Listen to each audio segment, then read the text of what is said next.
Hazreti Ömer radıyallahu anh bir gün bir kerwen menen bir şäherden çıkıp kerwen menen uğramakçı bolupdyr.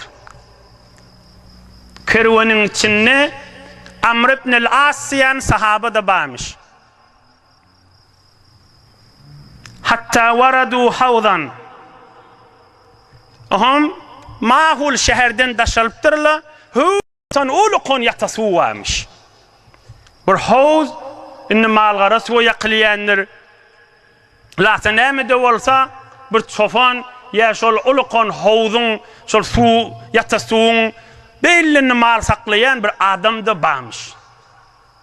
Hey kerwen gelip qoňupdyr, adamlar da kan.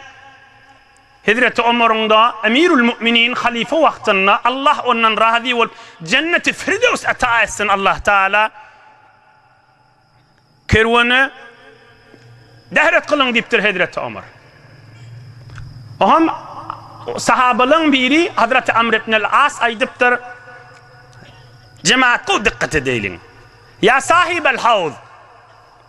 Hal teridu havzaka as-siba? Ha diptir. Hay havzun eýesi diptir, yatasuğun eýesi. Hay çofan adam diptir. Bir sahabaların biri ha. Bir malgara gelýänmiňe diptir, bir yatasuğa diptir. Malgaradan daşgary ittir, kaplandır, şiirdir, arslandır. O jırzat gelýänmiňe diptir. Agdynyň suwy hafada. Hamany dehret kılmaň öwüne geçjek bolupdy da. Sahabalan bir näme dipdir? Ay çoban ağa dipdir. Bir yatasuğuna malgara ya kaplan it bir zat diýänmiňe dipdir. Derrew Hazreti Ömer gyýgyrypdyr da. Dirman gurrunlerden bilen. Hazreti Ömer näme dipdir? Ya sahibel havz, la tuhbirne.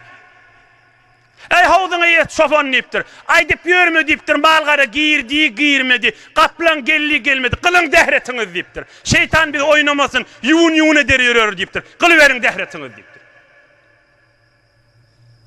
Ay biz o malgara degdi, degmedi, ýuwun edip bizim şeytan maskara eder gaýtam dipdir. O çoban näer dipdir? Ay degse deg amal näme bileýin näer dipdir? Ine hemmemiz şekli bolluk dipdir. Dehre kılın gaýta kılsyn näer? Kılmadyk ýene baş ýerden suw gözler. Gaýtam biz suw ýuwun bolup namazyny diýjek alar dipdir. Soňra mydam bir tor adam ýanak, bir tor hereli ýanak suwun maşynyny zol üstünden suw akdar ýörer dipdir. Kılın hemmeňe dehret şundan çoban sen aýtyp berme dipdir. Giýse giýsin dipdir. Edip özüni şeytana top etmeýişini özdi. Mana ketişini özde. Şayet sen zihnine gelýän bolsun, ihtiyat etmelilermi dip. Bir ihtiyat etmelilermi? Hazreti İmam Azam näme diýe, mezhep başymyzyň şagirtleri näme diýe?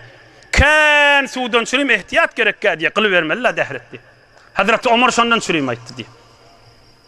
Kan yatasuw mal giýirini giýirmän näme? Görünip duran suw dämi? Necasetin iyisi yok mu? Yok. Necasetin rengi yok mu? Yok. Kılıvermeliler dehret. Yine de İmam Azam mezhep başmada Ebu Hanife onun şagirtleri näme diye? Hazreti Ömer'in şileden yişi was walaman çynçyp aňyrsyn sorajak bolup bermeň görünüp duruş päk bolsa kılıvermeliler diýdi. Soňram şeytana top bolaman diýdi dipdir. Aňyrdan aýlanşylaryny özdi bu adamlar. Özüň şeytana top etme işlerini özdi. Son peygamberimizin de bir derman sözü var da bir adamlar bolar dipdir, şeytan olary maskara eder dipdir. Zor suwun maşynyna turandyrlar dipdir. Men haýatym arastaljak, men namazlygyma bir zat dip 5 ýyl, 10 ýyl, şonda gurýanyzam ýene ýuwup turandyr, çötke çekip dipdir. Şeytan tofet ýa-da olar, oýnaýa-da. Pakir öz ýanyndan özde, şey ýuwup durşan arastalykyň kadipdi da. Nejaset degen bolsa, degenji ýerini 3 gaýtar ýuwyan tamam boldy da. İyi wagt tuya dehret kılınny ya gusledenni 2 saat 3 saatdan beri çıkanak näjili gözüň suw ýanak arasaja suw döküp tuda juba gaşy israf edýärdi. Allah'ın nigmatyn döküp hep berýärdi. Ine yan kuwurun habi matlapdan çıkmayın gurrun şeytan adamlar maskaret ya o diye bir arasalıktır diye sen her kim öz barmaly ýolundan bar ya oňam soňram ol adam öyle ýuwun etýär bir dehret kılýança 20 dagy gerek da 2 dagygada kılmalar dehreti bolasa ha 20 daglap otyda şap zol ýupdy şeytan inne şeytan işi ýok men etpek göwer yani Barını soğuk maşında oturup diye. İnne soğuk maşında oturup dik koy veriyor. Koluyundan ne varnak beyle kesip kulptu da. Şondan çireyim de Kur'an okulanına Auzu billahi mineşşeytanirracim. Auzu billah. Bismillah'den önçek aytmalı etiptir Allah Teala. Bismillah'den önçek Auzu billahi aytmayasmı Kur'an okuyamız da. Hudaya şeytanın şerrinden men sakla deydi. Top bolmayın deydi. Havarım yok yerden ağlanamayın deydi. Yine yankı kulli vurrun nämedi? Şeytan adamlar oynaya, maskaret diye ahir on günahı eltiye sonra epper koveriya. Git halancan diye aytıyada.